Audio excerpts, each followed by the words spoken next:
بسم اللہ الرحمن الرحیم۔ السلام علیکم دوستو، حضرت محمد علی رحمۃ اللہ علیہ فرماتے ہیں کہ یہ عجب معاملہ ہے کہ آدمی جس کسی سے ڈرتا ہے تو اس سے دور بھاگتا ہے، مگر جب اللہ تعالیٰ سے ڈرتا ہے تو اسی کی طرف لپکتا ہے۔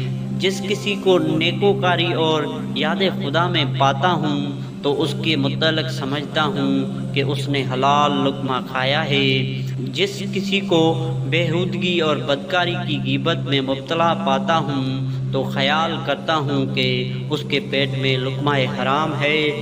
عاجزی صرف اس کے سامنے کرنی چاہیے جس کی شہنشاہی سے ہم باہر نہیں جا سکتے۔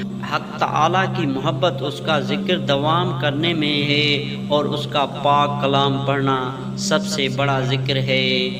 جس کی ہمت دین کی طرف مصروف ہوتی ہے اس کے تمام کاروبار اس کی برکت سے سر انجام پاتے ہیں۔ دوستو، اگر ویڈیو اچھی لگے تو چینل کو سبسکرائب ضرور کر دیجیے گا۔ اللہ حافظ۔